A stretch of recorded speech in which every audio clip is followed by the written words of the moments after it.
Pues adelante, muchas gracias por aceptar la invitación y adelante. No, muchas gracias a ti, Arancha, por la invitación y desde luego al profesor Pedraza y a los expertos que estamos aquí reunidos ahora y a la audiencia por estar allí del otro lado de la pantalla. Bueno, este es el esquema que vamos a seguir un poco en la sesión. En la introducción haremos énfasis un poco en la epidemiología, sobre todo para resaltar la importancia de esta entidad y la estratificación de riesgo, lo que hemos venido hablando, porque nos va a condicionar más o menos cómo tratar al paciente o de qué terapia se va a beneficiar. En cuanto a la terapia dirigida por catéter, pues tenemos tres mecanismos: la farmacológica, o sea, la trombolisis local allí en las arterias pulmonares meramente farmacológica. Tenemos luego la combinada farmacomecánica y pongo en resalto la mecánica, no porque sea mejor, sino porque es la que estamos haciendo en nuestro centro. Presentaré 3 casitos de nuestro hospital que nos dicen las guías y la evidencia a día de hoy y terminaremos con las conclusiones. Entonces, como ya lo hemos reseñado, ¿no?, que la enfermedad tromboembólica venosa es la tercera causa de muerte cardiovascular tras el infarto de miocardio y el ictus. Es la primera causa de mortalidad intrahospitalaria prevenible. La tasa de incidencia anual del TEP es de 60 a 100, más o menos, ¿no?, a 120 por cada 100.000 habitantes. Ojo, la incidencia en el TEP en pacientes COVID es de 3 a 10 veces mayor y el 25, o sea, entre el 20 y el 25 de estos pacientes ingresados por COVID desarrollarán un TEP, es decir, uno de cada 4 o cada 5, en cada 5. El cáncer es uno de los principales factores de riesgo, con un riesgo entre 4 y 7 veces mayor de tener un TEP respecto a un paciente que no tiene enfermedad oncológica. En los pacientes con cáncer, la embolia pulmonar representa la segunda causa de muerte después de su propio cáncer. Aunque solo un 2,5%, ya en algunos estudios menos de 2%, desarrollan hipertensión pulmonar crónica, tromboembólica crónica, ¿no? Hemos visto que existe otra entidad en un espectro más difícil de clasificar, que es la enfermedad tromboembólica crónica pulmonar, que no necesariamente o evidentemente no asocia a hipertensión, porque en el seguimiento de estos pacientes, después de los que sobreviven a una tromboembolia, en la consulta pues se le hacían, el paciente o se quejaba de que ya no podía, si era joven, pues hacer el ejercicio que hace habitualmente, o el paciente mayor que ya incluso presenta disnea o dificultad solo caminando o desplazándose unas distancias que antes eran normal para esa persona. Entonces, en el estudio previamente veíamos que eran pacientes que no tenían hipertensión pulmonar.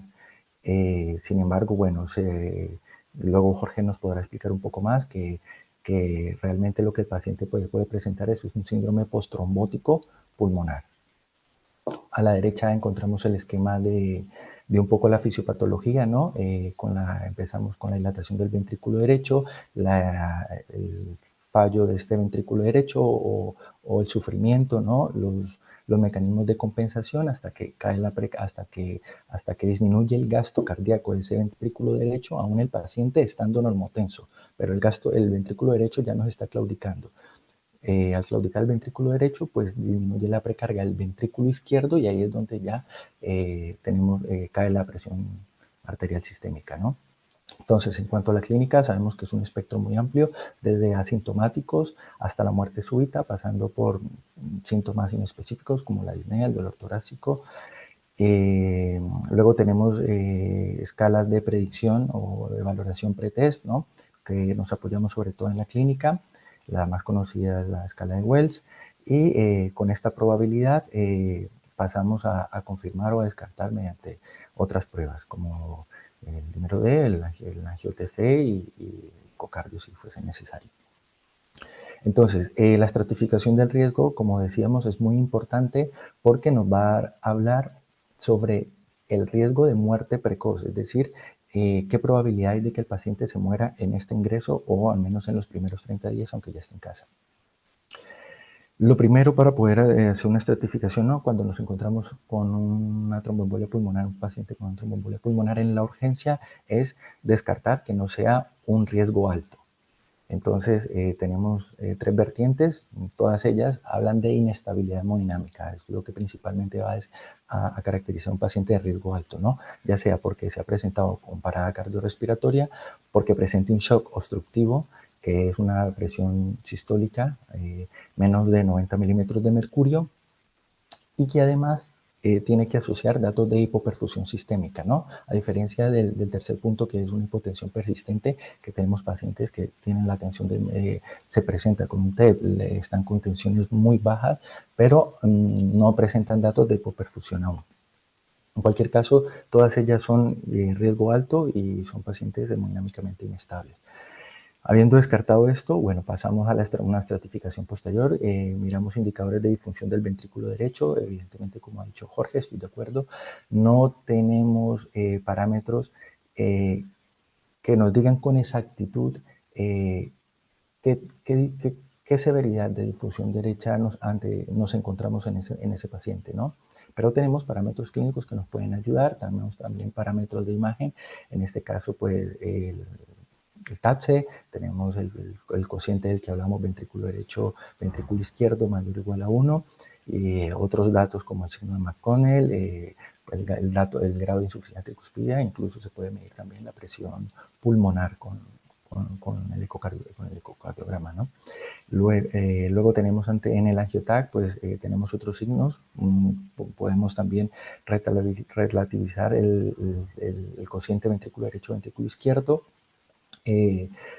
datos de rectificación del tabique interventricular, reflujo de contraste hacia la vena cava inferior o hacia las suprahepáticas, y tenemos también las pruebas de laboratorio de biomarcadores que también nos van a apoyar cuando estamos sospechando ante una disfunción del ventrículo derecho, en este caso las troponinas y el ProBNP.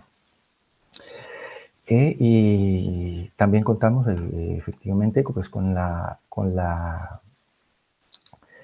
clasificación clínica, ¿no? Que nos va a hablar sobre todo el PESI, que es un índice de severidad clínica del TEP.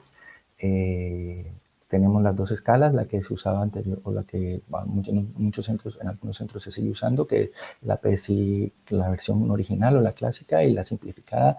Pues en mi poca experiencia he visto que realmente es mucho más práctico usar la simplificada, ya que no tendríamos que hacer estas sumas que dan hasta 200 y tanto, luego se clasifican en hasta 5 clases, con el PICE simplificado simplemente es 0, que es negativa, o mayor o igual a 1, con que tenga un punto ya es un paciente pues grave, ¿no? Que esta escala de PSI va a ser fundamental para la estratificación de riesgo, como veremos a continuación. Entonces, este es un esquema de las guías europeas del 2019, las guías europeas de cardiología, que son por las que normalmente nos regimos o nos apoyamos, ¿no? Entonces tenemos una clasificación de riesgo alto, intermedio y bajo. Esto es muy importante, como le había dicho, porque determinan el pronóstico que no va a ser más que la probabilidad de muerte del paciente. Entonces, para que sea un paciente de riesgo alto, lo que hemos hablado, tiene que presentarse con inestabilidad hemodinámica. Y por supuesto, el resto de parámetros, como el PESI, pues va a ser positivo, va a ser mayor o igual a 1. Van a haber parámetros de imagen de sobrecarga o disfunción del ventrículo derecho, y también los biomarcadores van a dar positivos. Luego, el intermedio alto, el intermedio se subdivide en alto y bajo, ¿no? Entonces, el intermedio alto, a diferencia del alto, va a presentar las mismas características, excepto que el paciente pues no está inestable hemodinámicamente, sino que presenta una tensión arterial sistólica mayor a 90. El riesgo bajo sigue siendo un PSI positivo o un PSI grave, ¿no? O es un PSI de la simplificada igual o más a 1, y puede asociar o no al menos a uno de los otros parámetros. Es decir, puede que ninguno de los dos parámetros de disfunción ventricular, ya sea de biomarcadores o de imágenes, sea que los dos sean negativos o con uno positivo, ¿vale? A diferencia del alto, que en este caso, el intermedio alto, que en este caso los dos parámetros, tanto de imagen como de biomarcadores, tienen que ser positivos. Y el riesgo bajo, que es el paciente pues, que tiene un PSI de 0. Esto es un poco también, vamos a resumir este algoritmo, simplemente si es riesgo alto, pues se va a beneficiar de una terapia de reperfusión, En la terapia de reperfusión tenemos tres modalidades: la trombolisis sistémica, que es la administración del fármaco intravenoso; la terapia dirigida por catéter, que es la que vamos a ahondar a continuación; y la embolectomía quirúrgica, que la vamos a dejar a un lado, no por otra cosa, sino porque cada vez se usa menos y por los riesgos que presenta por los riesgos, básicamente, de hacer un tratamiento quirúrgico en un paciente de estas características. Entonces, la terapia dirigida por catéter, ¿qué es? Es una intervención con acceso endovascular percutáneo en la que se actúa de forma local en las arterias pulmonares. ¿Qué buscamos con este procedimiento? Mejorar la reperfusión pulmonar y disminuir la sobrecarga aguda del ventrículo derecho, que en definitiva es lo que nos puede matar al paciente.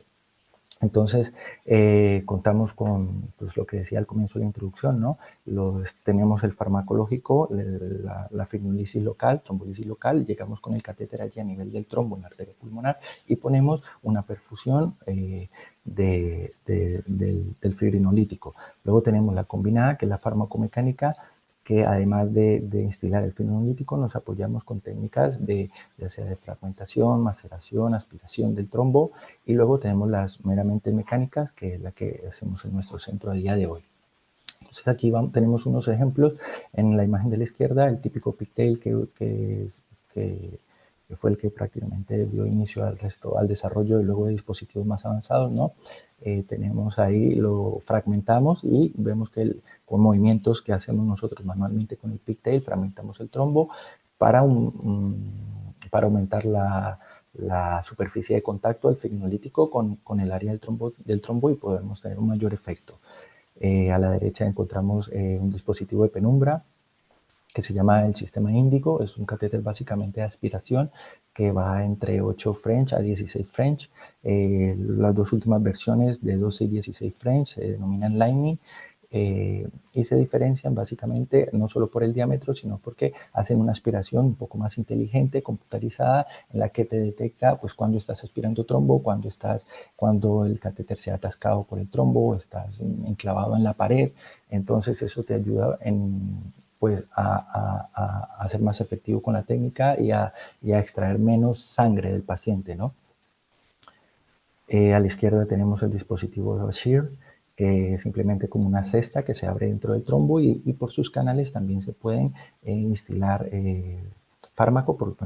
Y a la derecha tenemos el dispositivo FlowTriever de Inari, que es el que actualmente estamos usando en nuestro centro. Son catéteres de mayor calibre, catéteres de aspiración de mayor calibre básicamente. Tenemos tres modalidades de 16, 20 y 24 French. Y intentamos que en lo mayor posible sea solo aspiración, ¿no? Para facilitar el procedimiento. Pero en algunas ocasiones el trombo no logramos extraerlo con solo aspiración, entonces se puede acompañar con unos discos de nitinol que nos van a ayudar a atrapar mejor el trombo entre los discos para poderlo hacer una combinada con la extracción y la aspiración, ¿no? Por el catéter. Tenemos el EcoSonic, que también usa el fibrinolítico y la acción del fibrinolítico está facilitada por ondas de ultrasonido que penetran en el trombo, abren canales o poros dentro del trombo y que igualmente ayudan a que el trombolítico penetre y tenga mayor acción sobre el trombo, ¿no? Este es un ejemplo de meramente farmacológico. Llegamos con el catéter multiperforado, atravesamos el trombo y se deja una perfusión del fibrinolítico. Entonces, un poco la descripción de la técnica. Aquí voy a hablar generalidades, puede que toque algún tema puntual de cómo lo hacemos nosotros, pero eso lo podríamos profundizar luego al final en el debate, ¿no?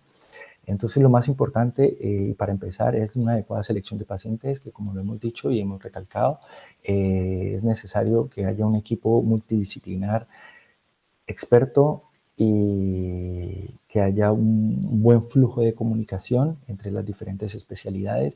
En algunos centros o en algunas comunidades, que en Madrid, por ejemplo, ya tienen el código TEP oficialmente para toda la comunidad. Pero en algunos centros podemos contar pues con estos equipos de respuesta rápida, ¿no? Que puede ser que habitualmente vamos acompañados está incluido el radiólogo intervencionista, el neumólogo, el cardiólogo o el internista, el intensivista, depende de cómo tengamos en cada hospital protocolizado, ¿no? Entonces, el acceso lo hacemos por yugular interna o por vena femoral, en nuestro caso lo hacemos por vena femoral. Cuando ya llegamos a la aurícula derecha, pasamos a un pigtail angulado, que eso nos va a ayudar a cateterizar, más fácil de pasar de la aurícula derecha al ventrículo derecho y posteriormente hacia el tronco de la pulmonar. Lo hacemos con el pigtail y no con la guía, intentamos que la guía esté dentro del pigtail y no por fuera, como estamos generalmente los radiólogos intervencionistas a cateterizar, porque la guía, al ser mucho más fina, se nos puede colar entre las cuerdas tendinosas y cuando avancemos el catéter o los catéteres, sobre todo los de gran tamaño, a través de esas guías, podemos romper esas cuerdas y lesionar la válvula. Entonces, por eso lo hacemos con el pigtail, que tiene un frente mucho más grande y que no se nos va a colar, aunque se nos vaya en la dirección de la válvula, no se nos va a colar entre esas cuerdas tendinosas. Una vez ya posicionados en la arteria, en el tronco de la arteria pulmonar, medimos presiones y hacemos una arteriografía inicial en AP. Recalcar que la tasa de flujo suele ser entre 8, máximo 10 mililitros por segundo, y el volumen entre 15 y 20 cc de contraste. Nosotros cada vez menos, como ya no buscamos la perfección en la imagen, ya el radiólogo intervencionista,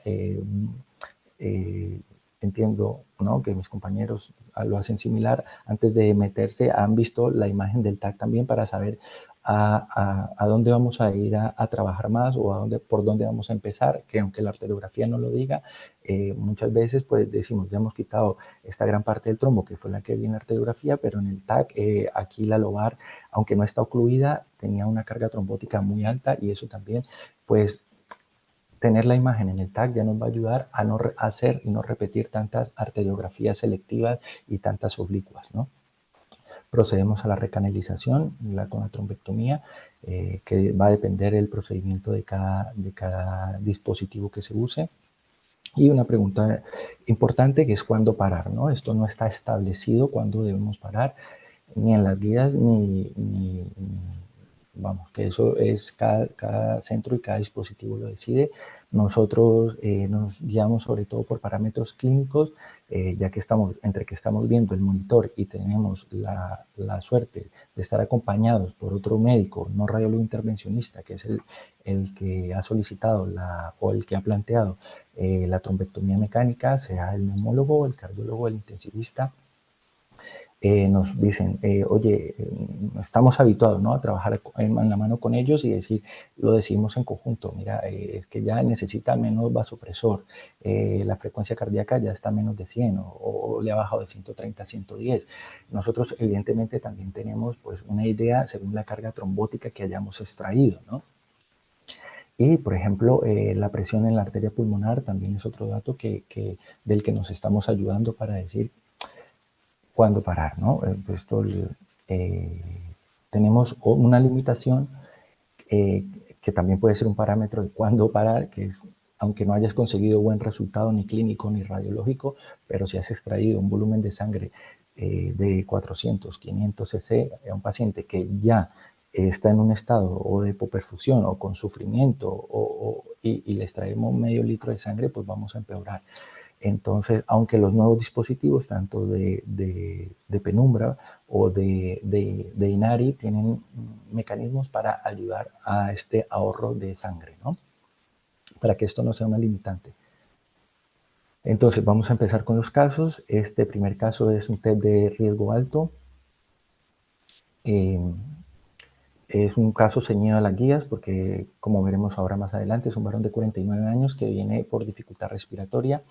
En la urgencia se le diagnostica de una neumonía adquirida en la comunidad, en el lóbulo inferior izquierdo. Podemos ver aquí la opacidad, pero su insuficiencia respiratoria está agravada porque presenta un patrón restrictivo severo ya de base, porque el paciente presentaba una hernia diafragmática con importante ocupación de ese hemitórax derecho, el contralateral a la neumonía, con ocupación de, pues, del hígado, el intestino, el colon, la grasa estaba allí ocupando, ¿no? Entonces tuvo que someterse a una cirugía de forma urgente, una cirugía para para disminuir esta insuficiencia respiratoria. La cirugía fue muy bien, sin embargo, en menos de 24 horas el paciente, estando en recuperación aún, presenta empeoramiento de la insuficiencia respiratoria y debuta con un shock cardiogénico, ¿no? Entonces, shock cardiogénico, inmediatamente estamos ante la presencia de un paciente inestable hemodinámicamente, que no puede ser fibrinolizado. Entonces, porque tiene una contraindicación que se ha tenido una cirugía grande hace menos de 24 horas. Entonces hemos visto, se hace un ecocardio a pie de cama, se identifica que hay una disfunción severa del ventrículo derecho, se sospecha TEP, se estabiliza, se lleva al TAC, a la TC, y vemos que el pulmón derecho ya está medianamente expandido, pero sin embargo tenemos aquí una carga trombótica grande en la arteria pulmonar principal izquierda, ¿no? Y datos de sobrecarga, como lo hemos visto, ¿no? El ventrículo, las cavidades derechas dilatadas. Entonces, valoramos la posibilidad de hacer una trombectomía mecánica en este paciente. Esta es la arteriografía inicial. Como vemos, hay principalmente afectación del pulmón izquierdo. Vamos con nuestro catéter de gran calibre, en este caso el de 24 French, a hacer una aspiración, pasamos la guía distalmente, quitamos el dilatador que va por dentro y hacemos la aspiración. Más o menos tenemos resultados más o menos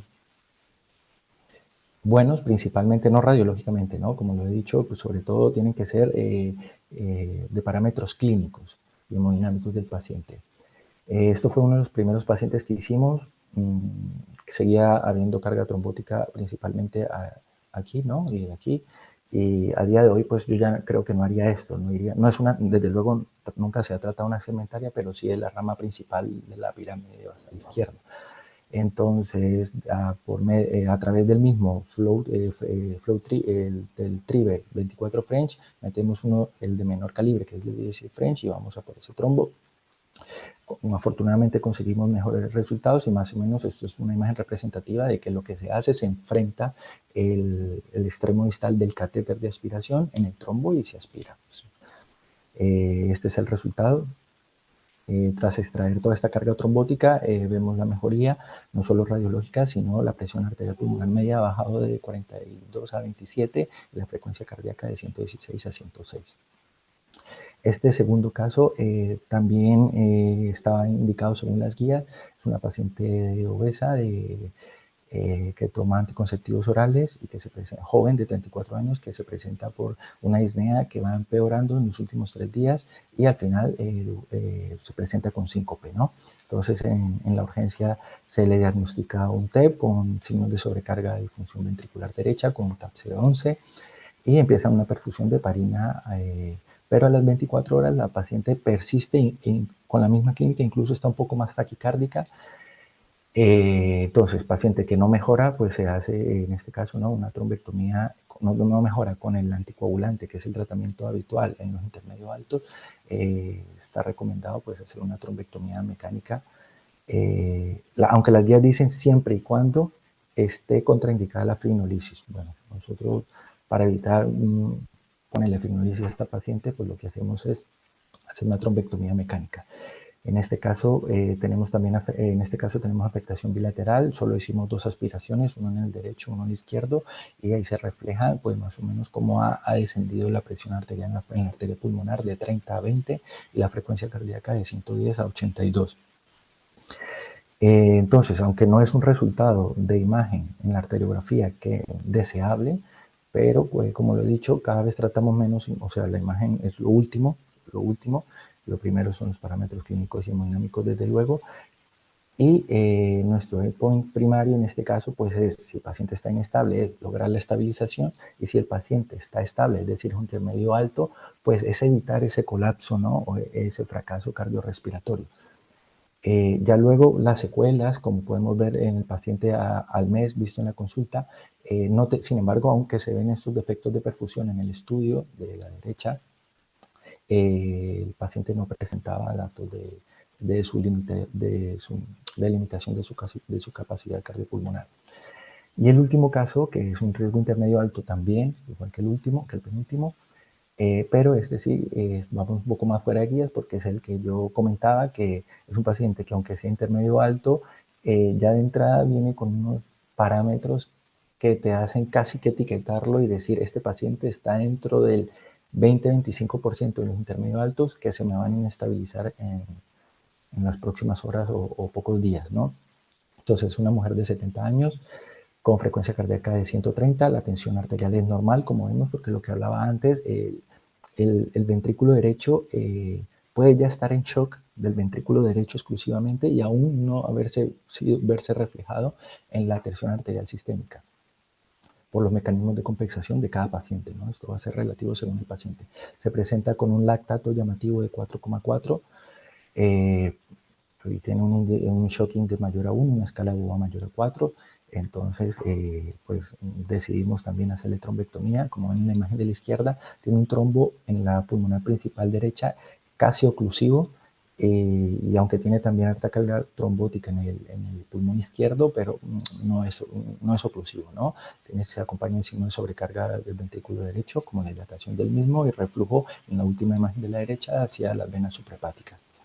Entonces, la arteriografía inicial es muy llamativo, tenemos casi un pulmón sin vascularización, el derecho, ¿no? Entonces, pues vamos a por este que está cabalgado ahí en la bifurcación de la arteria pulmonar principal derecha. En este caso solo hicimos 3 aspiraciones, o sea, 3 pases. En el primer pase, que fue aspiración, no salió prácticamente nada, por lo tanto tuvimos que acudir al sistema de FlowTriever, que son los discos de nitinol que van por dentro del catéter, y lo dejamos ahí, esperamos que se adapte un poco al trombo, que el trombo también se vea atrapado por este dispositivo, y luego lo retiramos. Hicimos un pase hacia arriba, hacia el lóbulo superior y otro hacia el lóbulo inferior, y el resultado es más o menos aceptable, aunque radiológicamente es más o menos aceptable y no es el que nos gustaría. Luego los parámetros clínicos sí que mejoraron un montón, es decir, una presión arterial pulmonar sistólica bajó de 65 a 41, más de 20, que eso es una barbaridad. La frecuencia cardíaca de 128-96, el paciente estaba con reservorio y saturando 93 y logramos intraprocedimiento, ¿no? Estos parámetros clínicos son ahí durante el procedimiento. Entonces decidimos ya parar porque el paciente pues estaba mucho mejor. Esto no es nada más que los vídeos de cómo empezamos y luego cómo acabamos. ¿Y qué nos dicen las guías y la evidencia, ¿no? A día de hoy? Entonces, las guías por ahora solo nos recomiendan hacer trombectomía mecánica como una técnica alternativa a la embolectomía quirúrgica, como te digo, pero como les dije, pero la mayoría de centros no se realiza embolectomía quirúrgica. Entonces, prácticamente solo tenemos 3 indicaciones por las guías. El riesgo alto solo cuando está contraindicada la fibrinólisis sistémica o cuando ha fracasado esa fibrinólisis sistémica. Algunos consensos ya publicados pues dicen que quizás también sería conveniente tratar probables pacientes que estén en shock y que probablemente no se vayan a morir antes de que el fibrinolítico haga su efecto, que suele ser 1 o 2 horas, ¿no? Y en el riesgo intermedio alto solo recomienda, tenemos una indicación por las guías, que es que no mejoría a pesar de la anticoagulación, ¿no? Y que además, lo que decía previamente, tenga la trombolisis sistémica contraindicada. Esto es un poco algunos estudios que se han hecho con diferentes dispositivos. Recalcar que ninguno de estos son estudios randomizados, controlados. La mayoría son estudios observacionales, alguna cohorte prospectiva, algún ensayo prospectivo, pero sin brazo comparador. Entonces, pues la evidencia sigue siendo bastante pobre. Pero lo que decía Jorge, ¿no? Que ya están en marcha varios ensayos clínicos que han empezado hace poco, así que los resultados los tendremos también dentro de un tiempo, y que esto nos va probablemente a hacer cambiar un poco la historia natural del TEP, ¿no? Porque a pesar de que han pasado ya muchos años, la mortalidad realmente no la hemos bajado eh, ni con las técnicas que usábamos anteriormente, ni con la fibrinolisis sistémica, ni con estas terapias dirigidas por catéter, ¿no? No se ha demostrado en ensayos que realmente la hayamos disminuido como nos hubiese gustado. Entonces, para concluir, tenemos que la terapia dirigida por catéter debería de considerarse como una opción tanto en pacientes de riesgo alto como intermedio alto.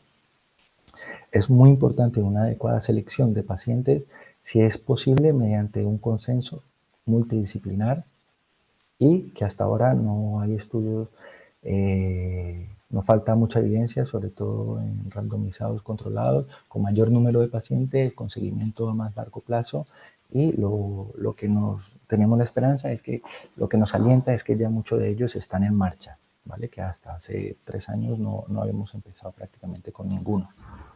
Bueno, pues muchísimas gracias y abrimos paso al debate, que es lo más interesante de esto. Jorge, muchísimas gracias. ¿Me escucháis?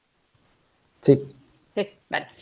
Jorge, muchísimas gracias por tu presentación. Frank, La verdad bueno, es que por lo que veo, ¿no? Estáis tratando realmente muchos pacientes y estáis tratando pacientes que en muchos centros no se tratan todavía, ¿no? Y lo que quería preguntarte es, ¿cuántos pacientes lleváis tratados mira, con esto? nosotros, ¿Solo disponéis del dispositivo Inari o disponéis de más? eh, ¿Siempre hacéis la antes, misma técnica? mira, nuestra experiencia, como dije, no tiene una trayectoria muy amplia porque empezamos hace un poco menos de 2 años.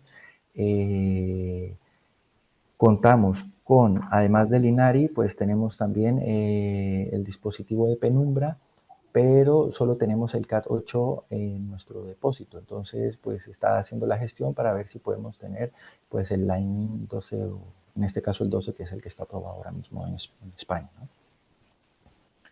¿Y cuántos pacientes habéis tratado en estos Tenemos, dos años?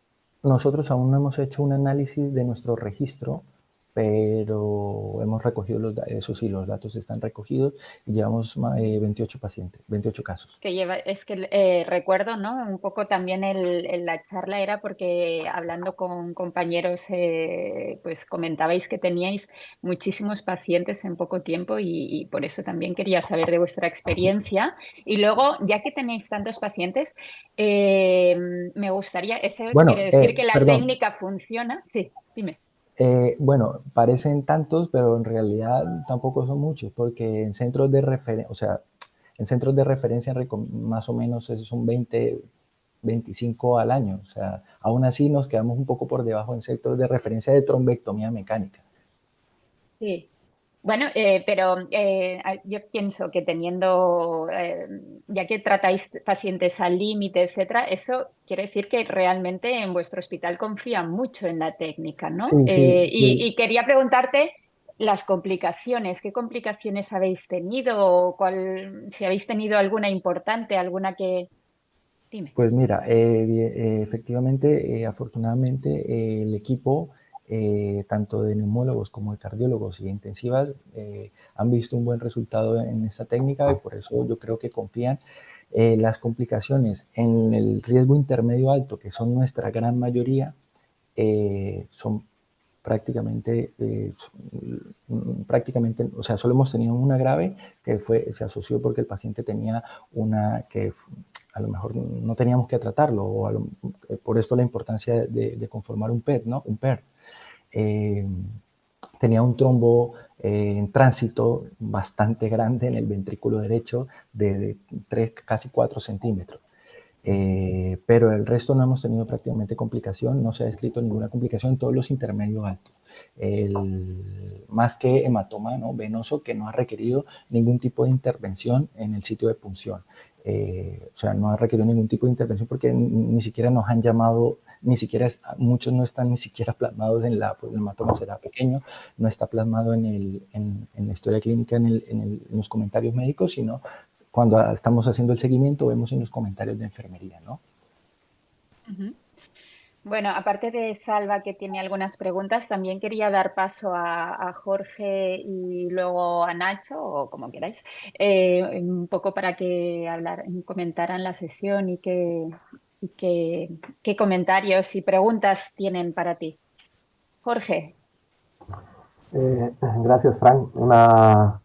Has hecho una sesión muy interesante y yo creo que plasmas el hot topic que es ahora mismo las intervenciones por catéter y intervencionismo en embolia pulmonar.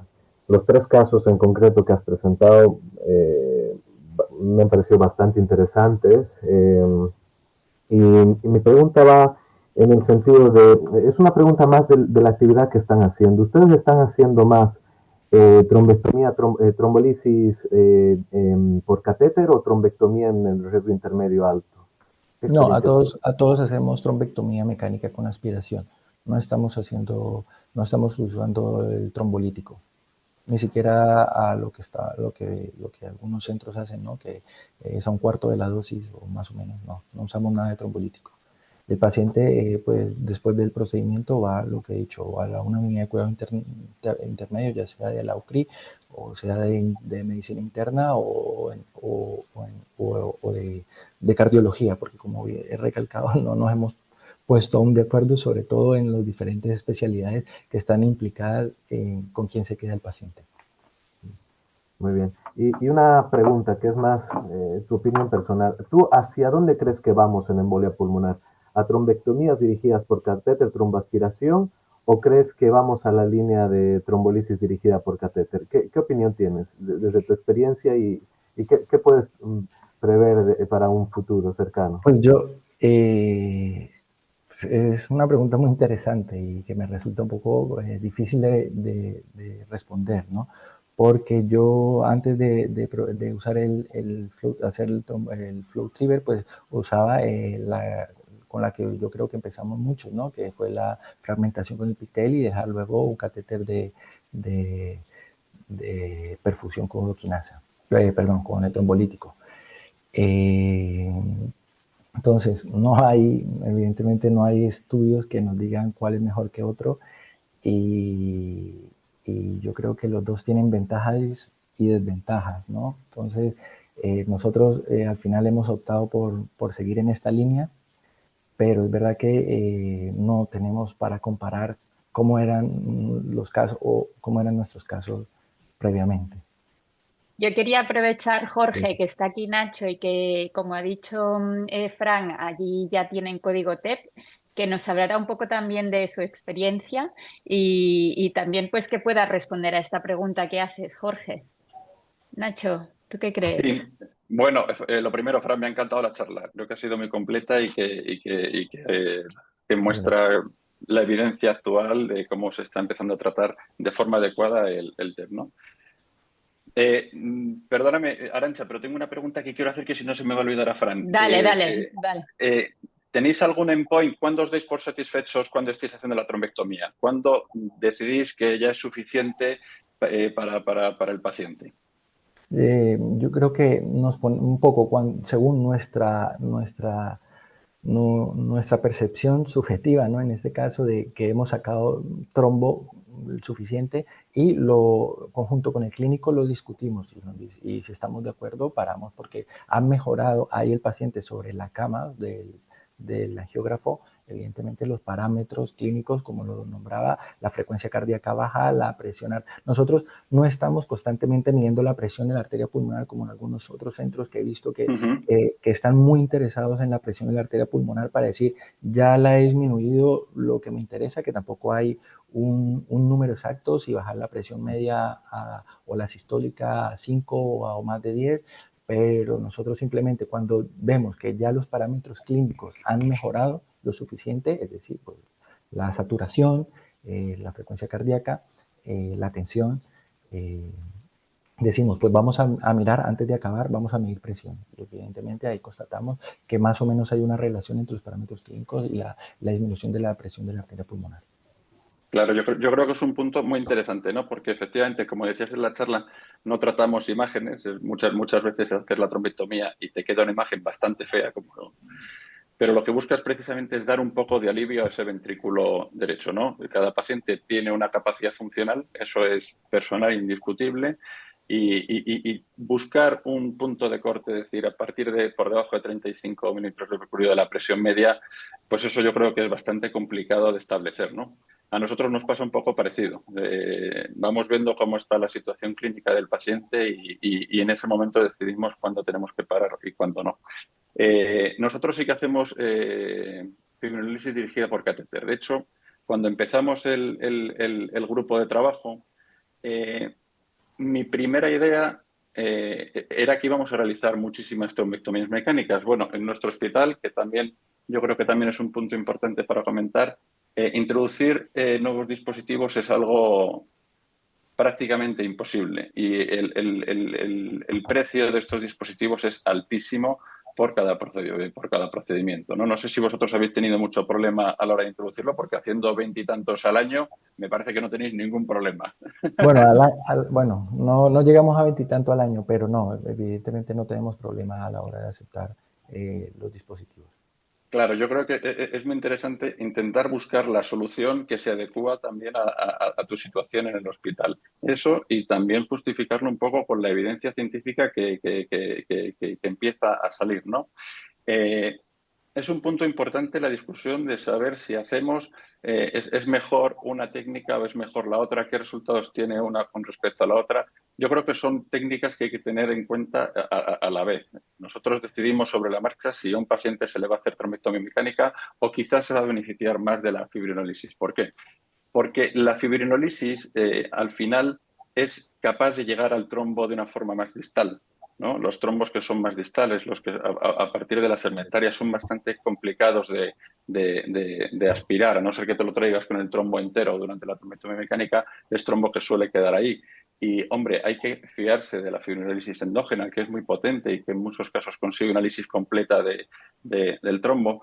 Pero cuanto más limpio, por decirlo de alguna manera, te quede el pulmón, pues probablemente mejor evolución tenga el paciente, no solamente a efectos de hipertensión pulmonar, sino a efectos de calidad de vida en un futuro. Entonces, intentar ser un poco agresivo en ese sentido, yo creo, sobre todo en pacientes jóvenes, es algo interesante. Porque, como decía, nosotros al principio teníamos la impresión de que íbamos a hacer mucha trombectomía mecánica y todo lo contrario. Tenemos también un registro desde que empezamos el protocolo y lo que estamos haciendo más es terapia dirigida por catéter. Es verdad que todos estos son los pacientes del riesgo intermedio alto. Los pacientes del riesgo alto habitualmente van a trombectomía mecánica, pero cuando empezamos a poner encima de la mesa la posibilidad de ser agresivos con estos pacientes, un porcentaje importante acaban yendo a fibrinólisis dirigida por catéter porque los resultados que estamos teniendo son muy buenos, con unas tasas de revascularización prácticamente completa en todos ellos, con bajísima tasa de complicaciones y es algo llamativo, ¿no? He visto charlas de los PERT americanos y a muchos profesionales acaban teniendo también un poco esta evolución, ¿no? De hecho, se basan también un poco en la evidencia científica. La fibrinólisis dirigida por catéter tiene un valor importante. Tenemos dispositivos que disminuyen muchísimo la tasa de fibrinolítico y asociados a ultrasonido son mucho más eficaces todavía y que conseguimos disminuir más la fibrinólisis que se emplea y que los resultados son francamente buenos. Es verdad que la trombectomía mecánica es muy llamativa, como en los casos que has puesto tú, Frank, porque quitas el trombo, se acabó el problema, desaparece. En muchos casos, cuando la trombectomía consigue ser casi total, el paciente no necesita pasar ni la noche en la UCI. Y bueno, es un punto de debate muy, muy interesante, algo complicado de defender, pero probablemente en la experiencia de cada uno, a medida que vamos haciendo casos clínicos, vamos teniendo nuestro propio criterio, ¿no? Nacho, Dime. ¿vosotros qué pacientes, o sea, cuáles son los pacientes que fibrinolizáis? Eh, Fundamental, a ver, ¿tenéis en cuenta escalas de riesgo hemorrágico o ¿no? En sí, contra de la utilizamos la fibrinolysis escala de Estia, sistémica? pero claro, todas estas cosas las tenemos que tener en cuenta, ¿no? Todas las contraindicaciones que hay para la fibrinolisis, etcétera. Si el paciente es joven, si el paciente es más mayor, si necesitamos una actuación rápida sobre ese trombo o no. Y Va en función de cada paciente, Arantxa. No seguimos un patrón estándar, ¿no? Nos tenemos que fiar mucho de lo que nos dicen los clínicos, lo que nos dicen los cardiólogos en función de cómo está evolucionando ese TEP sobre el ventrículo derecho, y en ese momento decidimos si tenemos que ser más agresivos o intentar aliviar la carga trombótica de una forma más rápida, que para eso la trombectomía mecánica evidentemente gana, o si podemos ser quizá un poquito más efectivos en el tratamiento y darle y el paciente nos da un poco más de margen de horas para tratarlo. ¿Y vosotros tratáis también mucho riesgo intermedio alto? Pues mira, te voy a decir también otra cosa.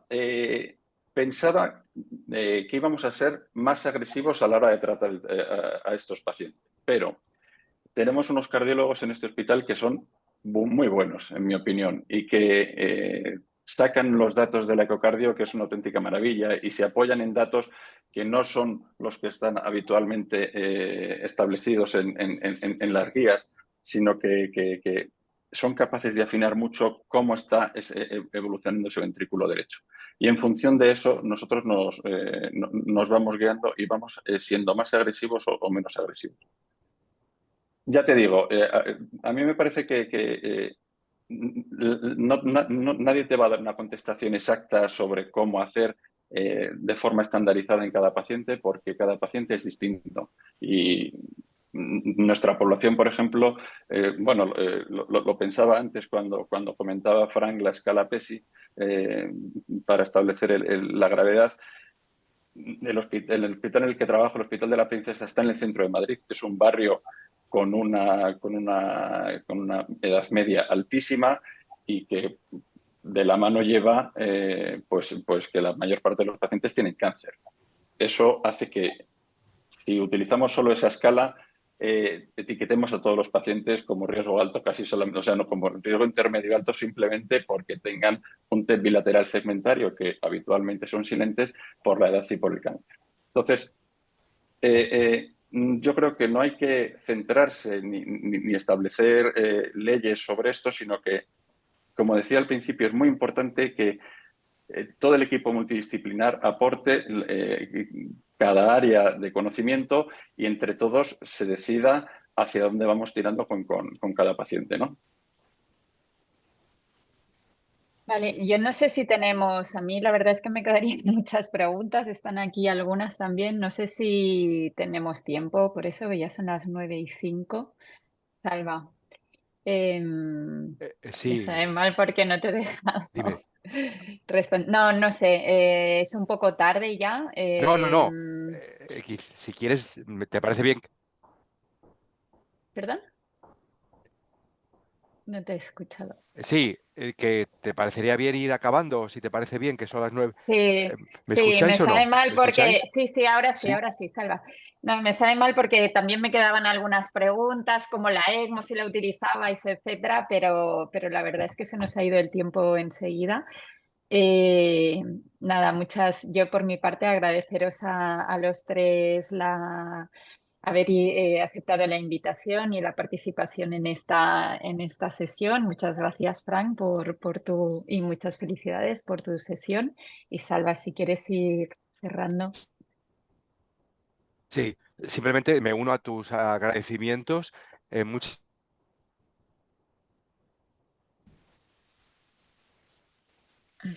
A Salva no se le oye gracias a hoy. todos. Sí, Gracias a ti, Arantxa, por tu excelente modelo. Ha sido espectacular. ¿No se me oye? ¿No se me oís? ¿No me oís? Hola, Ahora ¿me Ahora, sí, oís o no? ahora sí. ahora sí. ¿Ahora?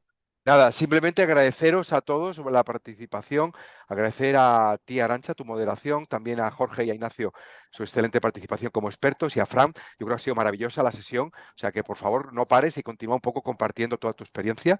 Y yo creo que nos has hablado del pasado, del presente y del futuro. Nos has hablado de que es importante trabajar en equipo multidisciplinar, es importante una valoración personalizada de cada paciente. Y eso sería el pasado. El presente es que tenemos que acabar los estudios, los ensayos clínicos, tener resultados que aumenten la evidencia, tenemos que mejorar la estratificación, mejorar un poco como valoramos radiológicamente por ecocardio, y el futuro es que seguramente estará mejor estandarizada y habrá un incremento del tratamiento en estos pacientes, ¿no? Y yo creo que será una sesión que seguramente tendremos que repetir en el futuro. Arantxa, por favor, contamos con Fran y Nacho y con Jorge para seguir este tema. Simplemente comentaros que mañana tenemos la sesión de Julián Moreno, que nos hablará de isquemia intestinal aguda. Estáis todos invitados. Que tengáis un gran día. Muchas gracias, Fran, muchas gracias, Nacho, muchas gracias, Jorge, y muchas gracias, Arantxa. Estamos en contacto. Un saludo a todos. Venga, Gracias. nos vemos. Gracias, hasta luego. Adeu. Leo. Gracias, Frank.